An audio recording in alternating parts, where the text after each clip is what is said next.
우리는 마가복음 13장에 기록되어 있는 예수님의 말씀들이 성경적 용법의 예언이라는 측면에서 살펴보고 있는 중입니다.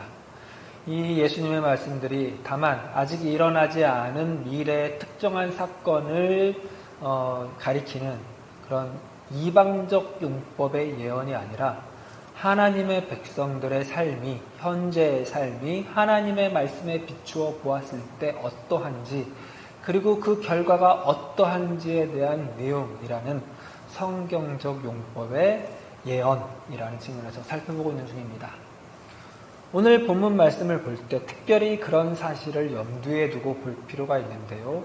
오늘 본문 말씀을 표면적으로 보면 70년에 일어났던 유대 전쟁을 가리키는 말씀처럼 보기가 쉽기 때문입니다. 실제로 이 마가복음 13장의 예수님의 말씀들이 그 역사적 사실을 지시하는 것이라고 주장하는 학자들이 가장 강력한 근거라고 제시하는 말씀들이 오늘 본문 가운데 있기 때문입니다.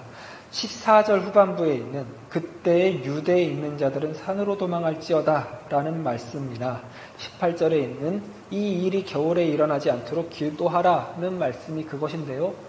만약에 이 말씀들이 인류의 종말, 전 우주의 종말을 예견하는 것이라면 다만 유대 백성들 뿐이랴 라는 것과 그리고 산으로 도망간들 무슨 소용이 있겠느냐, 어차피 전 인류가 멸망하는데 어디 도망간다고 해서 의미가 있겠느냐라는 것이며, 또 그 일이 겨울에 일어나지 않고 여름에 일어난다고 해서 무슨 이득이 있겠느냐라는 것이 그들의 근거입니다. 그리고 이들이 주장하는 더 강력한 근거는 14절 앞에 있는 멸망에 가증한 것이 서지 못할 곳에 선 것을 보거든이라는 말씀인데요. 이 멸망에 가증한 것이 서지 못할 곳에 선 것을 보거든이라는 이 예수님의 말씀은 다니엘서에서 인용된 말씀입니다. 그런데 많은 신학자들은 이 다니엘서에 기록된 이 말이 기원전 160년경에 팔레스타인 전체를 지배했던 셀류티코 왕조의 안티오쿠스 에피파네스에 의해서 실현이 되었다고 해석을 합니다. 이 안티오쿠스 에피파네스가 하나님의 성전에, 예루살렘 성전에 제우스 신상을 세우고, 그리고 유대 율법이 가증한 것으로, 부정한 것으로 규정한 돼지를 제물로 바치는 사건이 있었습니다. 대단히 멸망에 가증한 것이 서지 못할 곳에 선 것 같은 정말 적절한 사건이죠. 그러나 이 해석조차도 사실은 대단히 지역적이며 약간 이방적 용법의 예언적인 측면이 있습니다.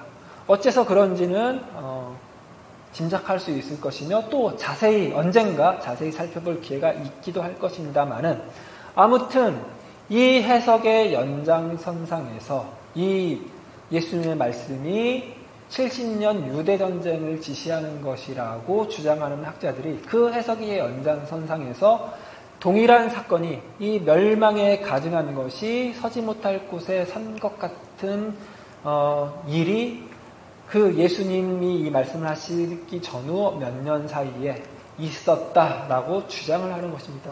이들이 근거로 내세우는 것은 4가지 사건인데요. 하나는 본디오 빌라도가 우상의 신상이 새겨진 깃발을 들고 예루살렘에 입성한 사건인데, 이 일은 이미 예수님이 이 말씀을 하시기 몇 년 전에 이미 이루어진 것인데, 그것이 이것에 해당되지는 않는다는 것이 많은 학자들의 견해입니다. 그리고 또 하나는 로마의 갈리굴라라는 황제가 본인의 동상을 이 예루살렘 성전에 세우라고 명을 내렸는데 이 사건을 가리킨다고 주장하는 것입니다. 그러나 이 사건조차도 해당되지 않는 것은, 이것은 실제로 시행되지 않고 명령으로 끝나버리고 말았는데요. 그가 암살당했기 때문입니다. 그리고 3번째 주장하는 것은 70년 유대 전쟁 당시에 로마의 침공을 이끌었던 로마 장군 티투스가 예루살렘 성전의 성소에 난입한 사건을 두고 이렇게 표현한 것이다 라고 말하는데, 그 역시 부족함이 있습니다. 그래서 이제 마지막 내세우는 것은 유대의 열심당원들이 67년, 68년경에 예루살렘 성전을 장악하고 그 예루살렘 성전에서 제사장들을 다 내쫓고 그 예루살렘 성전을 반로마 투쟁의 본거지로, 독립투쟁의 본거지로 삼았다고 하는 그 사건에서 이 말씀이 가리키는 것이라고 주장하는 것입니다. 그러나 그들이 그 성전에서 아무리 극악한 일을 행하고 그 안에서 암투를 벌이며 암살을 이렇게 자행했다 하더라도 그것이 이 해석의 원류에 해당하는 안티오쿠스 에피파네스가 행했던 그 가증한 일에 비할 바는 못 됩니다. 그러니까 멸망에 가증한 것이 서지 못할 곳에 선 것이라는 표현에 미치지 못하는 사건들만 제시되었을 뿐이라는 것입니다. 그러니까 이 예수님의 말씀이 70년 유대전쟁을 가리키는 것이라는 그들의 주장은 출발부터 적절하지가 못하다는 것입니다. 본질적으로 이 예수님의 말씀은 그 어떤 70년 유대전쟁이라는 특정한 사건을 가리키는 말씀이 아니기 때문입니다. 이것을 우리가 더 확실하게 하는 것이 중요한 까닭은 이것이 그때를 가리키는 사건이라고 규정을 한다면은 다만 한 4년, 5년 사이에 일어난 사건을 지시하는 것이라고 한다면 그 이외의 시대를 사는 절대 다수의 그리스도인들에게 오늘 본문은 아무 해당 사항이 없는 말씀으로 여겨지기가 쉽기 때문입니다. 아무리 상관 있는 것으로 엮으려고 노력을 해도 다만 과거에 있었던 역사적 사건으로부터 교훈을 얻는 정도에 그치고 말 것입니다. 그러나 하나님의 말씀은 그 백성을 교훈하는 것에 그치는 것이 아니라 보다 더 본질적이고 보다 더 먼, 더 큰 것을 바라보고 그것까지 이끌어가는 목적을 가지고 있는 말씀입니다. 그러니까 교훈 정도에 그치지 않고 뭔가 우리의 어떤 것을 바꾸는 것을 목적으로 한다는 말씀입니다. 그것까지 바라보는 해석을 하려면은 오늘 본문 말씀의 마지막이 거짓 그리스도에 대한 경계에 대한 말씀으로 마무리된다는 것을 주목할 필요가 있습니다. 기억하실지 모르겠지만 지난주에 살펴봤던 말씀이 거짓 그리스도에 대한 경계로 시작했기 때문입니다. 성전이 무너질 것을 예수님이 말씀을 하시자 제자들이 예수님께 물어봤죠. 어느 때 그런 일이 일어날 것이며 그때 징조는 무엇이겠습니까? 그러자 13장 5절에서 예수님이 사람들에게 미혹받지 않게 주의하라 그러면서 거짓 그리스도가 내 이름으로 와서 어떤 일을 행하고 막 주장할 것이다 라고 말씀하셨죠. 그러니까 이 전체 예수님의 이 징조에 대한 말씀의 구조가 이런 것입니다. 거짓 그리스도를 경계하라, 미혹받지 않게 하라, 그리고 마지막에 다시 거짓 그리스도를 경계하라, 미혹받지 않도록 주의하라, 내가 너에게 일렀다 이렇게 말하면서 이 거짓 그리스도에 대한 경계가 하나의 큰 틀을 이루는 셈이죠. 그리고 그 중심에는 어떤 말씀이 있냐면은 예수를 따르는 자들이 예수 이름으로 인하여 세상의 미움을 받고 잡혀가고 매질당하고 환난당하고 핍박당할 것이다 라는 말씀과 그리고 또한 중심에 멸망에 가증한 것이 서지 못할 곳에 서거든 이라는 말씀이 자리하고 있는 것입니다.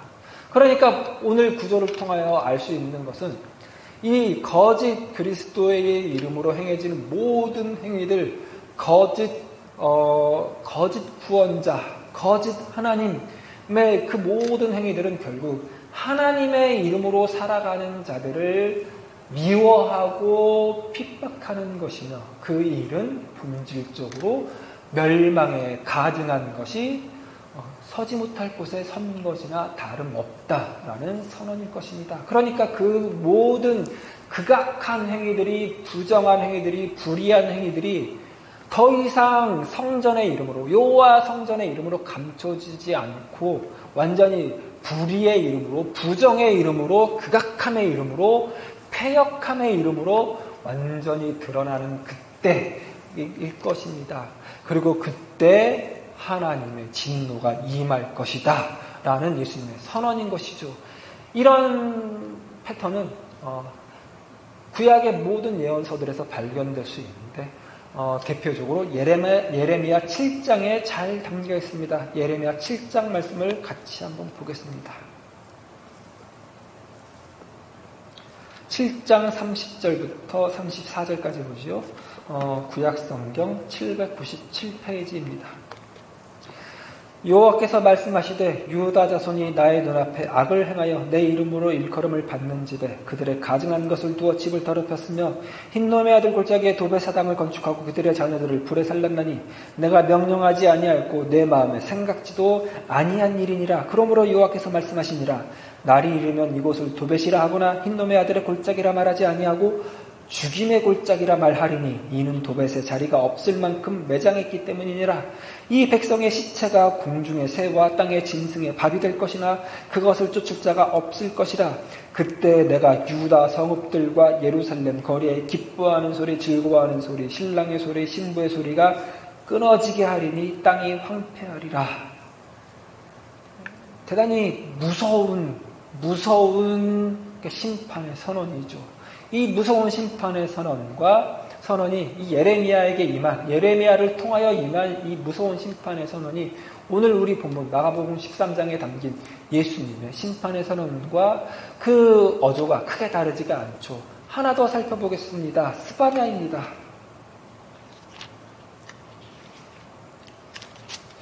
스바냐 1장입니다. 스바냐 1장 14절부터 18절까지 말씀 구약 성경 975페이지입니다.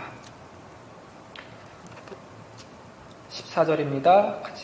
여호와의 큰 날이 가깝도다. 가깝고도 빠르도다. 여호와의 날의 소리로다. 용사가 거기서 심히 슬피우는도다. 그날은 분노의 날이요 환난과 고통의 날이요 황폐와 패망의 날이요 캄캄하고 어두운 날이요 구름과 흑암의 날이요 나팔을 불어 경고하며 견고한 성읍들을 치며 높은 망대를 치는 날이로다.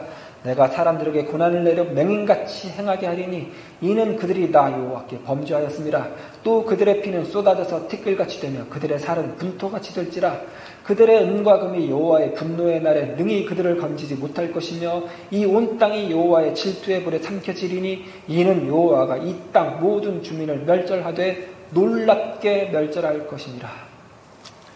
이 대단히 무서운 여호와의 분노의 날에 여호와의 진노의 날이 아주 빠르게 급박하게 광범위하게 무섭게 어느 누구도 피하지 못하게 임할 것인데 그 대상은 놀랍게도 예루살렘에 사는 사람들과 유다 백성들입니다. 예루살렘에 사는 사람들은 이 예루살렘은 여호와의 성전이 있는 곳이니 절대로 망하지 않을 것이라는 신념을 가진 자들이었고 유다 백성들은 다윗 왕조가 계속해서 이어지는 한 이 다윗 왕조는 유다는 절대로 망하지 않을 것이라는 신념을 가지고 사는 자들이었습니다. 그 신념을 향하여 하나님이 그의 예언자들을 통하여 당신의 말씀을 선포하는 것이죠. 그 신념 잘못된 것이다. 망할 것이다. 여호와의 진노의 날이 분노의 날이 그 잘못된 신념을 향하여 그 잘못된 신뢰를 향하여 그 잘못된 대상을 향하여 그리고 그 대상을 가진 유다 백성들과 예루살렘 거민들을 향하여 아주 급하게 빠르게 광범위하게 무섭게 임할 것이다. 이렇게 선언하는 것이죠. 그리고 그 선언이 이 예언자적 전통에 따라서 오신 그리고 마지막 예언자로 예언의 마침이며 예언의 완성으로 이 땅에 오신 예수 그리스도를 통하여 다시 한번 선포되는 셈입니다. 여호와의 그 크고 두려운 날, 무서운 날이 급박하게 임할 것이다.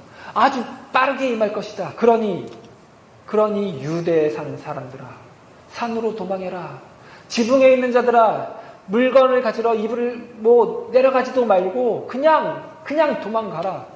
왜냐하면 여호와의 진노의 날이 크고 무섭게 빠르게 임할 것이니까 도망해라. 왜냐하면 너희가 신뢰하는 성전은 더 이상 너희를 지켜주지 못할 것이기 때문이다.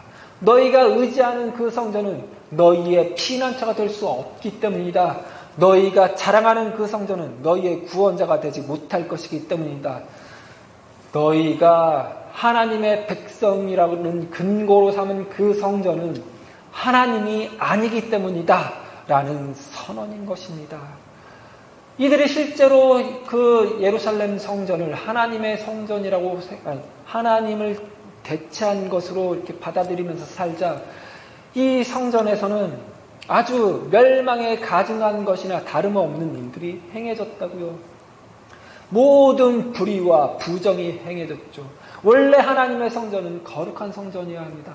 거룩은 구별됨이라고 그랬죠. 하나님이 구별된 것, 하나님의 성전이 구별된 것은 그 장소가 하나님의 정의와 하나님의 공의가 흘러넘치고 하나님의 생명과 진리와 사랑과 용서가 확인되고 약속되는 곳이기 때문일 것입니다. 그러나 하나님의 아닌 것을 하나님으로 삼자, 하나님 아닌 성전을 하나님으로 삼고 성전을 신뢰하자, 그 하나님으로부터만 나올 수 있는 모든 것은 다 사라지고 인간의 모든 패역함, 모든 죄악됨으로부터 나오는 불의와 분노와 화냄과 원수 갚음과 투쟁함과 억울함과 분한이 넘치는 곳이 되었습니다. 멸망에 가증한 것이 서지 못할 곳에 선 것이 되었습니다. 그래서 그 결과 이 말, 하나님의 분노의 날이, 하나님의 진노의 날이 얼마나 크고 두려운지 예수님도 다시 한번 선언하는 것입니다. 역사 이래 이런 날이 없을 정도로 환란이 극심할 것이다 라고 선언하는 것이죠. 그런데 우리가 여기서 기억해야 하는 것은 그 환란의 날이, 그 환란들이 인류 역사에, 유대 역사의 완전한 결말이고 완전한 종말이 되게 내버려 두지는 않을 것이다 라고 선언한다는 것입니다. 이 예수님의 이 선언 역시 예언자적 전통을 통해서 모든 예언자들이 했던 내용과 동일한 어조인데요. 이것이 다시 한번 스바냐에서 발견될 수 있습니다. 아까 읽었던 스바냐 1장 뒤에 2장 1절부터 3절에서 바로 확인할 수 있습니다. 스바냐 2장 975페이지요. 스바냐 2장 1절부터 3절까지 말씀입니다. 수치를 모르는 백성아 모일지어다. 명령이 시행되어 날이 겨같이 지나가기 전, 여호와의 진노가 너희에게 내리기 전, 여호와의 분노의 날이 너희에게 이르기 전에 그리할지어다. 여호와의 규례를 지키는 세상의 모든 겸손한 자들아, 너희는 여호와를 찾으며 공의와 겸손을 구하라. 너희가 혹시 여호와의 분노의 날에 숨김을 얻으리라. 너희가 혹시 여호와의 분노의 날에 숨김을 얻으리라고 말씀하십니다. 예언자 스바냐를 통하여 주시는 하나님의 말씀입니다. 예언자 스바냐를 통하여 주셨던 그 여호와의 진노의 날, 여호와의 분노의 날에 임할 크고 두렵고 무서운 그 심판을 선포했던 하나님이 예언자 스바냐를 통하여 바로 어떤 구원의 여지를 만들어내시는 것입니다. 그게 오늘 본문에서 다시 한번 예수님을 통하여 선포되는데요. 다시 오늘 본문에 있는 말씀 마가복음 13장으로 가보면 20절에서 확인할 수 있습니다. 19절 20절을 같이 보도록 하죠. 이는 그 날들이 환란의 날이 되겠습니다. 하나님께서 창조하신 시초부터 지금까지 이런 환란이 없었고 후회도 없으리라. 만일 주께서 그 날들을 감하지 아니하셨더라면 모든 육체가 구원을 얻지 못할 것이거늘. 이 구약의 예언자들 예레미야와 스바냐의 그 말을 빌리면 모든 백성이 멸절될 것이거늘 이런 표현이겠죠. 그런데 하나님은 자기가 택하신 자들을 위하여, 그 백성들을 위하여 그 날들을 감하셨느니라 라고 예수님이 선언하시는 것입니다. 마치 스바냐가 혹시 여호와의 분노의 날에 구원을 얻을지도 모른다라고 구원의 여지를 열어놓으셨던 것처럼 예수님은 그 구원의 여지를 확실한 것으로, 보다 공고한 것으로, 보다 약속된 것으로 선포하고 계십니다. 그런데 우리가 더 주목해야 될 것은 그 날들을 감하셨느니라 라는 말이었습니다.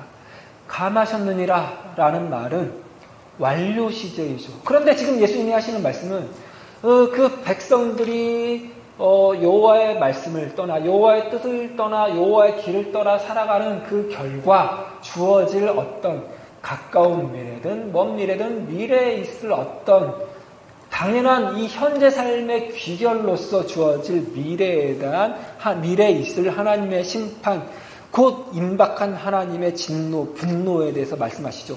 어쨌거나 그건 미래 시제일 것입니다. 곧 다가올 것이다. 금방 임할 것이다.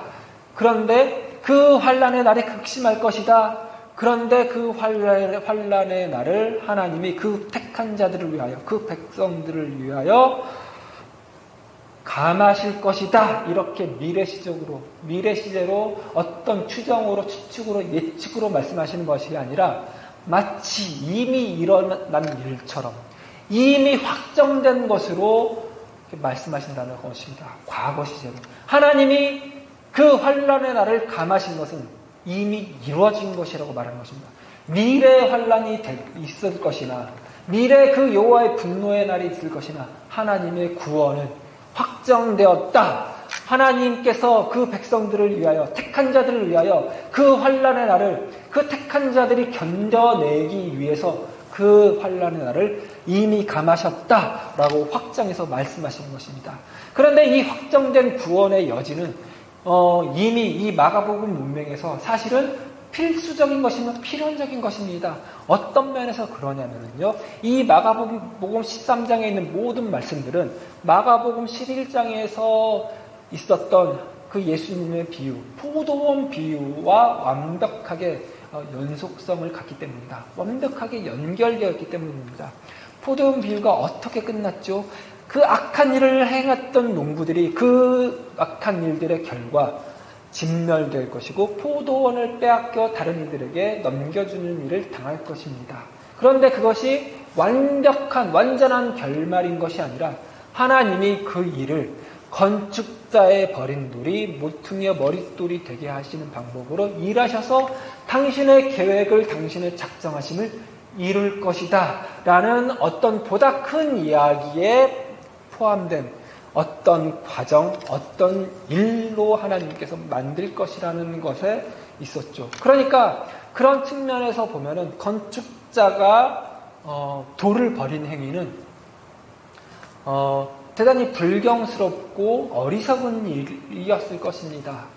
그러나 그 불경스럽고 어리석은 일이 하나님이 그 일을 들어 쓰셔서 바꿔 쓰셔서 전복하셔서 당신의 어떤 구원의 경륜을, 역사를 이끌어 가시는 일의 소용이 되게 모퉁이의 머릿돌이 되게 가장 중요한 요소가 되게 하는 방법으로 일하시자 이 불경하고 어리석은 일은 어찌 보면 대단히 필수적이며 대단히 중요한 일이 되고 말았습니다.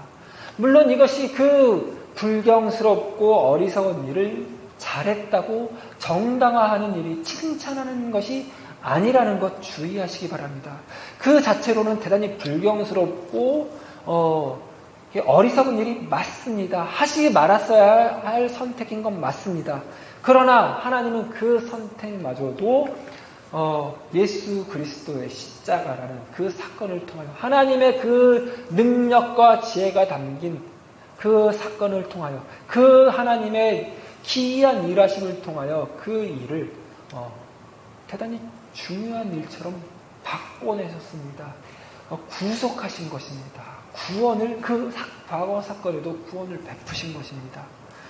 이 일이 지금 이 20절에 담겨 있는 것이죠. 하나님이 그 극심한 환란의 날들을 하나님께서 택하신 자들을 위하여 감하셨다라는 말에 그 하나님의 구원의 경륜이, 하나님의 그 능력과 지혜의 기이한 일하심의 방법이 담겨 있는 것이죠. 감하셨다라는 그 표현에 예수 그리스도의 십자가 사건이 담겨 있는 것이죠. 그러니까 이 말씀은 예수님이 당하실 고난과 버림받음과 죽임이 담겨 있는 것이죠. 그러니까 예수님의 작정이며 선언이며 내가 그 길을 또 간다. 그 길이 필수적이다. 그 길 외에는 너희가 구원받을 길이 없다. 나만이 생명이다. 나만이 진리다. 나만이 그 길이다. 라는 선언인 셈입니다. 그러니 오늘 이 말씀은 우리에게 지금 극심한 환란의 시대를 살아가는 코로나라는 전대미문의 사건 앞에 속수무책으로 당하고 있는 현 인류와 동시대를 살아가고 동일한 문제를 겪고 있는 우리 하나님의 자녀들, 교회에게 대단한 위로와 함께 우리를 돌아보게 하는 말씀이 될 것입니다. 이 코로나는 적어도 지금 우리 인류에게 어떤 경각심을 불어넣는 사건이 된 것은 분명합니다. 하나님의 도전인 것은 분명합니다. 너희가 의지하고 너희가 신뢰하고 너희가 자랑했던 그 모든 것 아무 부질없는 것 아니냐라는 도전입니다. 코로나 앞에 지금 경제대국도 군사강국도 문화선진국도 아무런 의미가 없죠. 속수무책이죠. 그저 근근히 예방하고 방역하는 것이 최선일 뿐입니다. 그런데 우리가 인정하고 다가가야 할 것은 하나님의 자녀라고 해서 그 환난에서 면제되지 않고 제외되지 않았다는 사실입니다. 우리가 예배한다고 해서 예수님의 이름으로 하나님의 이름으로 예배한다고 해서 그곳에서 코로나 감염이 일어나지 않는 것이 아니라는 사실이 우리가 직시해야 되는 문제입니다. 왜 그렇게 하나님이 일하셨을까요? 이것이 전부일 수 없다라는 하나님의 자녀들을 향한 도전일 것입니다. 이것이 하나님 신앙의 기독교 신앙의 성경이 말하는 신앙의 전부가 아니라는 뜻입니다. 하나님 믿어서 복받고 하나님 믿어서 번영하고 하나님 믿어서 형통하는 것이 전부인 줄 알았던 신앙 이제 돌이킬 때 되었다. 하나님 믿으면 전부 해결된다라는 것에서 하나님 믿으면 하나님 믿지 않는 사람들과 차별된다라는 어떤 거짓된 믿음을 가졌던 거짓된 신념을 신뢰했던 거짓된 신념을 신앙했던 그 신앙에서 이제는 탈피하라, 돌이키라는 하나님의 도전이기도 할 것입니다. 그리고 우리가 함께 고난을 받는 것이죠. 어떤 면에서는 교회의 책임이기도 할 것입니다. 우리 교회 때문에 전 인류가 이 전대미문의 환난에 놓여있다고 책임감을 가져야 할 것입니다. 그것이 교회, 하나님의 자녀로 하나님의 이름으로 모인 자들이 이 세상을 대하여 가진 책임감일 것입니다. 그러나 이 환난이 또한 전부가 아니라는 것을 믿고 신뢰하고 위로를 삼아 이 때를 견뎌나가야 할 필요가 있습니다.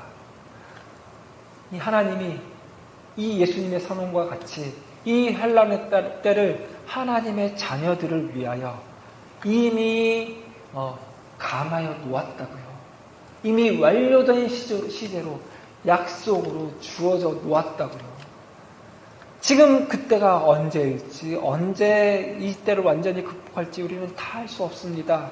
그러나 그때가 되고 돌이켜보면 우리가 다만 이 시기를 견뎌냈다는 측면에서 그냥 그런 차원에서 끝나는 것이 아니라 이 극심한 환난의 때를 인하여 우리가 더 성숙했다. 하나님께 한 걸음 더 나아갔다.